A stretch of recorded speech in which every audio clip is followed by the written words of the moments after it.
ada sebuah pepatah yang mengatakan bahwa al-aqlus salimu fil jismi salim.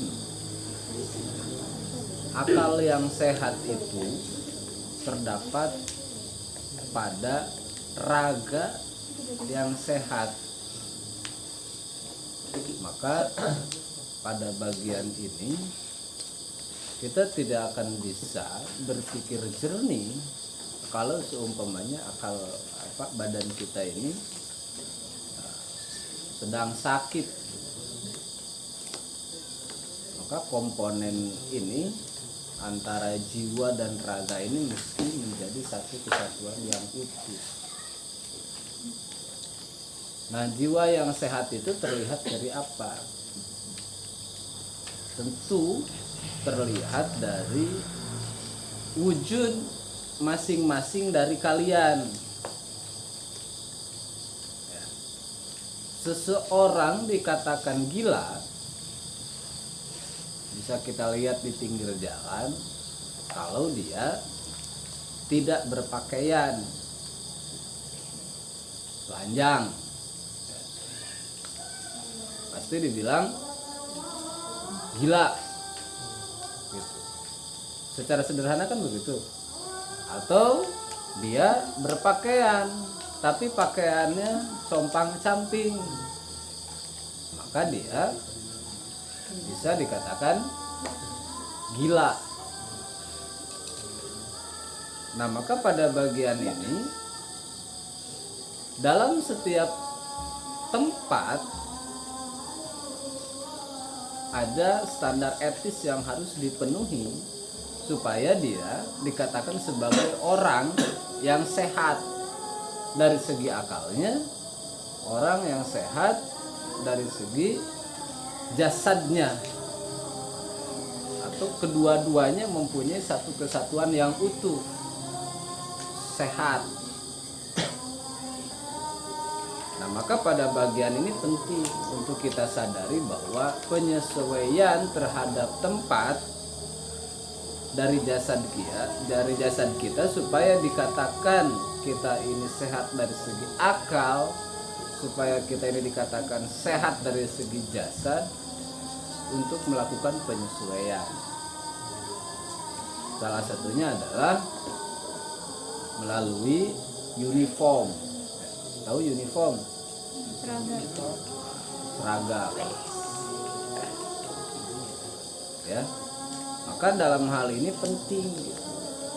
Oh, ini forumnya adalah forum ibadah. Maka meski menggunakan baju yang dikhususkan untuk menggunakan ibadah. Oh, ini forumnya forum pembelajaran. Maka dikhususkan menggunakan baju untuk pembelajaran. Oh, ini forumnya forum nyangkul, forum bertani, maka menggunakan baju yang dikhususkan untuk bertani. Ya, itu poin yang pertama. Kita meski sadar betul forum mana yang sedang kita hadapi, akal mana yang akan kita gunakan, baju apa yang kita gunakan, supaya kita terkategorikan sebagai manusia yang sehat dari segi akalnya, sehat dari segi jasadnya. Oke ya. Jadi bukan berarti uniform di sini semua seragam, misalnya pakai baju putih, misalkan. Toh di sini disepakati bahwa tidak seperti itu. Nah, tetapi dalam hal ini pengilhaman terhadap satu momentum dan memantaskan diri pada satu momentum, itulah yang harus kita sadari betul di mana posisi diri kita berada. Ya, paham ini sampai sini? Paham nggak? Paham. Nah, berarti kita akan melihat, atau saya akan melihat setelah ini, atau lebih jauhnya setelah diklat ini, apa yang akan terjadi pada diri kalian. Apakah hidup hanya sebatas hidup untuk menghabiskan waktu menunggu kematian, atau kita mau untuk menghargai kehidupan ini dan bagaimana caranya berinteraksi dengan orang-orang yang terlibat di dalam kehidupan ini. Apakah itu dengan teman kita, apakah itu dengan guru, apakah itu dengan lembaga yang sedang kita naungi, yang sedang kita duduki hari ini. Ya, nah itu satu. Kemudian yang kedua, nah ini sudah jam 10 ya, jadi saya harus cepat ini. Tolong ini di next.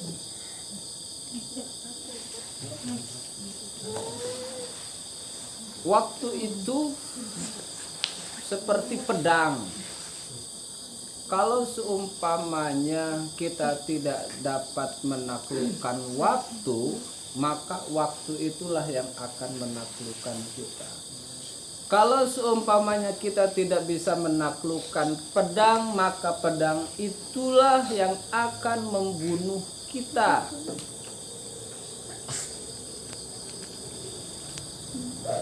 Lanjut. Maka pada bagian ini, time is limit, ya, don't waste it. Waktu itu terbatas, maka jangan sia-siakan waktu. Tidak bisa kita ulangi, tidak bisa kita negosiasi, dan dia akan terus berjalan.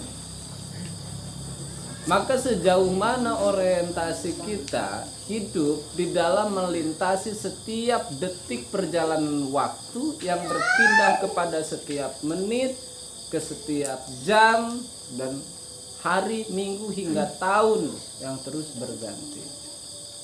Jadi mestinya kita sadar betul di usia 15 tahun, 16 tahun, 17 tahun, posisi kita di dalam menelusuri waktu dan berjalan dalam arus waktu ini meski jelas. Targetingnya meski jelas. Oleh karena itu, ada hal yang mesti kita lakukan. Apakah itu melalui kerja ikhlas? Ikhlas itu mengerjakan sesuatu tanpa harus disebut-sebut, atau mengerjakan sesuatu tanpa berhenti ketika sesuatu itu telah dikerjakan. Jadi kalau hari ini kalian sudah mendapatkan materi, bukan berhenti di dalam pengetahuan saja, tetapi dipraktekkan dalam kehidupan. Nah, itu namanya ikhlas. Ya. Oh, udah nih saya paham. Oh, udah weh. Nah, itu nggak ikhlas itu. Dimana kita telah mengerjakan sesuatu, maka bergegaslah mengerjakan sesuatu yang lain. Itu ikhlas.